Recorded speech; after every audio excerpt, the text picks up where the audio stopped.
ಧರ್ಮಸ್ಥಳ ಗ್ರಾಮೀಣಾಭಿವೃದ್ಧಿ ಸಂಸ್ಥೆಯ ವತಿಯಿಂದ ನಗರದ ನ್ಯೂ ಬ್ರೈಟ್ ಫ್ಯೂಚರ್ ಇಂಟರ್ನ್ಯಾಷನಲ್ ಸ್ಕೂಲ್ನಲ್ಲಿ ಮಾದಕ ವಸ್ತು ಮುಕ್ತ ದಿನಾಚರಣೆ ಕಾರ್ಯಕ್ರಮವನ್ನು ಆಯೋಜಿಸಲಾಯಿತು. ಕಾರ್ಯಕ್ರಮಕ್ಕೆ ಮುಖ್ಯ ಅತಿಥಿಗಳಾಗಿ ಆಗಮಿಸಿದ ಡಾಕ್ಟರ್ ಕುಮಾರ್ ಆರ್ ಶೆಟ್ಟಿ ಅವರು ಜ್ಯೋತಿ ಬೆಳಗುವುದರ ಮೂಲಕ ಕಾರ್ಯಕ್ರಮಕ್ಕೆ ಚಾಲನೆ ನೀಡಿದರು. ಬಳಿಕ ಮಾತನಾಡಿದ ಅವರು, ಇಂದಿನ ದಿನಗಳಲ್ಲಿ ಮಾದಕ ವ್ಯಸನ ಹಾವಳಿ ವಿಪರೀತವಾಗಿದ್ದು, ಏನೂ ಹರಿಯದ ಹೈಸ್ಕೂಲ್ ಮಕ್ಕಳು ಕೂಡ ಈ ಚಟಕ್ಕೆ ಬಲಿಯಾಗಿ ತಮ್ಮ ಜೀವನವನ್ನೇ ಹಾಳು ಮಾಡಿಕೊಳ್ಳುತ್ತಿದ್ದಾರೆ.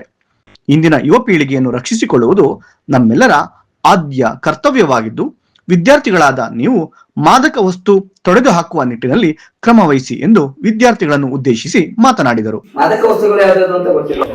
ಒಂದು ಪಾನ್ ಪರಕ್ಕು, ವಿಮಾಲೆ, ಗುಟ್ಕಾ, ಅದಲ್ಲದೆ ಇನ್ನು ಬೇರೆ ಬೇರೆ ರೀತಿಯಲ್ಲಿ ಇಂಟರ್ನ್ಯಾಷನಲ್ ಲೆವೆಲ್ ಅಲ್ಲಿ ಬೆಳೆದಿರುವಂತ ಮಾದಕ ವಸ್ತುಗಳು ಕೂಡ ಇದೆ. ಯಾವ್ದಾದ್ರು ಗಾಂಜಾ, ಅಫೀಮು, ಮಧು, ಬೇರೆ ಬೇರೆ ರೀತಿಯ ಡ್ರಗ್ಸ್, ಇಂಜೆಕ್ಷನ್ ಇದೆ, ಆತರ ಎಲ್ಲ ತುಂಬಾ ಇದೆ ವ್ಯಕ್ತಿಗಳು. ಆದ್ರೆ ಅದನ್ನೆಲ್ಲ ನಮ್ಮ ಜೀವನದಲ್ಲಿ ಮಾರಕ.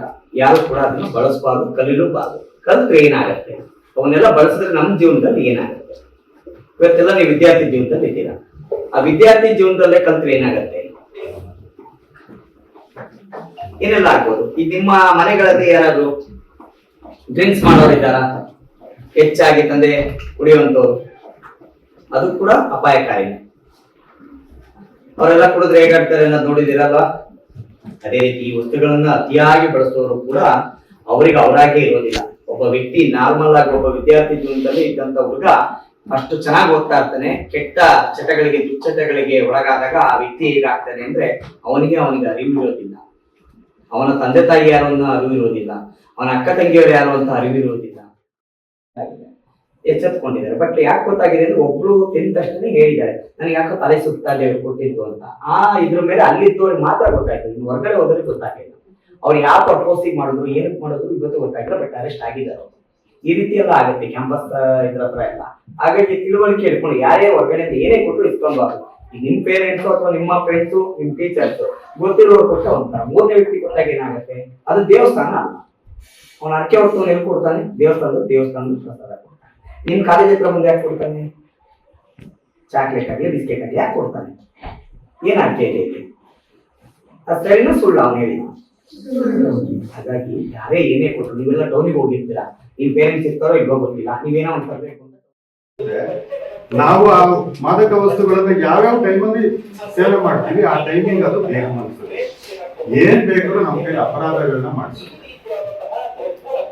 ಈ ರೀತಿ ಇದ್ರಲ್ಲ ಅದ್ರ ಬಗ್ಗೆನೇ ತುಂಬಾ ಚೆನ್ನಾಗಿ ತಿಳ್ಕೊಂಡಿರುವಂತ ಮಾನವ ಸಂಪನ್ಮೂಲ ವ್ಯಕ್ತಿಗಳಿದ್ದಾರೆ. ನನಗೆ ಮಾತಾಡೋದು ನಿಮ್ಗೆ ಈಗ ಅನಿಸ್ತಾ ಇರ್ಬೋದಲ್ವಾ, ಯಾಕೆ ನಮಗೆ ಕೊಟ್ರು ಈ ಕ್ಲಾಸ್ ಅಂತ ಹೇಳಿ ಅನಿಸ್ತಿದ್ಯಾ? ಇಲ್ಲ, ಇನ್ನು ಅನಿಸ್ಲಿಲ್ವಾ ಯಾಕೆ ನಮಗೆ ಕೊಟ್ರು ಅಂತ? ನಮ್ಮ ವಯಸ್ಸಲ್ಲಿ ಕೊಡ್ಬೋದಿತ್ತಲ್ವಾ? ಬಾರ್ ಮುಂದೆ ಒಂದಷ್ಟು ಜನ ನಿಂತಿದ್ದಾರೆ, ಅವ್ರನ್ನ ಕರೆದುಬಿಟ್ಟು ಕೊಡ್ಬೋದಿತ್ತಲ್ವಾ? ಯಾಕೆ ಅವ್ರಲ್ವಾ ದಾರಿ ತಪ್ಪಿದ್ದು?